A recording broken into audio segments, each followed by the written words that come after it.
Oh man, now I gotta put my glasses on for this. See, the late great Notorious B.I.G. Shout out to him first and foremost because, like I mentioned before, Derek D. Angeletti is responsible, for me getting the deal.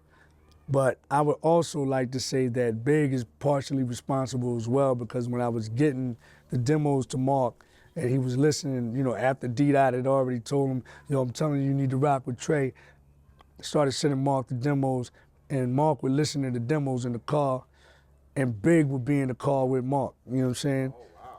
And so he kind of put the stamp on it. It was like, yo, your man is nice. Your man is nice. So, I got it firsthand, right? Exactly.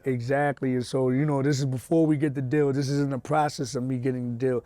And naturally, because Mark is Big's manager, then it would behoove him that, okay, since I'm his first artist with regards to his label and I manage the, at the time, probably, the creme de la creme of all MCs in the world, then let's put something together with him. So, and because Big knew my capabilities, he was like, yeah, let's do it.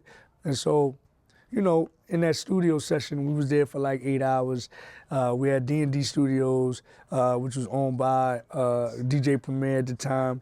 And lo and behold, before I get there, he's Big is already there, but then across the hall, and this guy had come over to, talk with Big, but across the hall, he had a session himself with Jay-Z. And this is the first time that I meet Jay.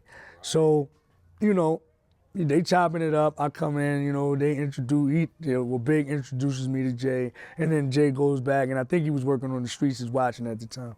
Okay. So then, we get in the session, me and Big chopping it up, got the party favors, a little adult beverage, some medicinals, And, we chilling, cracking jokes. He's giving me jewels about the game and all that. But ever so often, because the beat's playing in the background, and ever so often as we're talking, he would like kind of lay back and do this. Do this. Because he's listening, he's grooving off of the track. Right. So he'll come back, talk, blah, blah, blah. He'll dip back out, start doing this. I'm like, what is he doing? Meanwhile, I got a pen and a pad. I'm listening to the track. I got a pen and a pad. I'm writing these rhymes. Normal way, right? Exactly. That's just how we did it. You know what I'm saying? So then, say 6, 7 hours into the session, after talking, shooting shit, he goes, "All right, I'm ready." I said, "Ready? Ready for what?" "Ready to get in the booth." I'm like, "Where's your pen and your pad? What do you mean you're gonna get in the booth? Like, what's going on?" Right. I was like, "You don't have nothing written down?" He's like, "Nah, it confuses me if I do that." I said, I don't know what that means. So nevertheless, and this is at the time, Big had just, he had an accident. So he couldn't really stand up much. You know what I mean? After the accident, Yeah. geez, okay, Yeah. yeah. So he's sitting in the chair the whole time, then he goes in the booth, put a chair, sits down in the chair, you know what I'm saying, and he's doing these rhymes. F that, I preach it, my non, all right, bring that back. That, I preach it, my non reaches, the prestigious, cat, and he's chopping it all the way down, and I'm looking like, yo, how is he doing this shit without it, you know what I mean? Come to find out he's writing the whole time and he's writing the rhymes in his head. And I never understood what he meant by it confuses me until later. What he really was saying was, if I commit it to memory now, then I don't have to use the pen and the pad and read off of it and go to the mic. I'm cutting out the middle, man. Let's get rid of the paper and go straight to the mic because now I can give you all the inflections. I'm not trying to read it and trying to do my cadence and all that other stuff.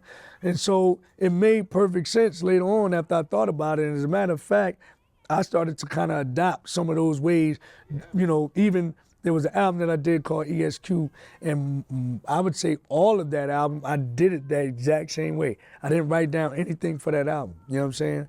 So, but now I went back to writing because now I want to document these things, you know what I'm saying, for later on as as findings, relics, whatever you want to call it.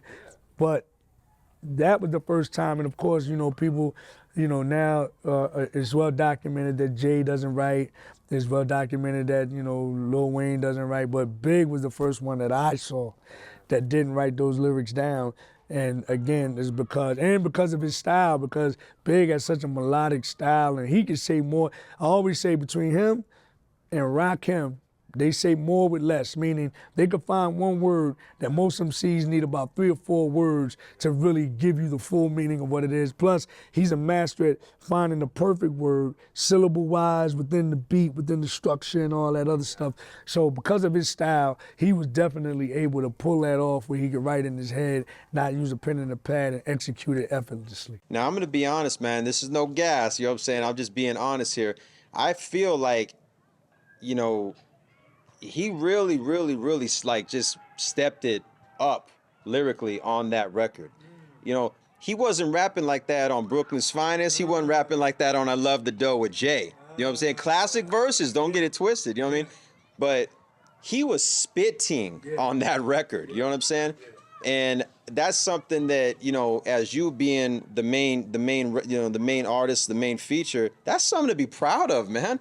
Because you know, I'm not necessarily just, that's why I say it's no gas. I'm just being honest that, you know, he felt the need to go in.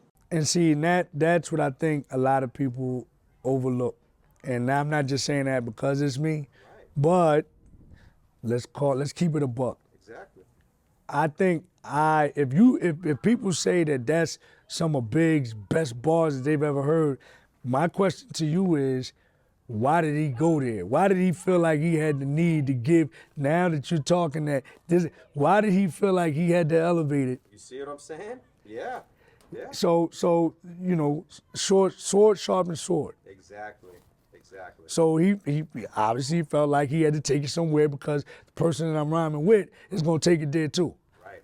You know what I mean? And I'll leave it at that, because I don't like to toot my own horn, but I just want people to understand and realize, if you think Big gave you his best, then you gotta ask yourself what made him go there.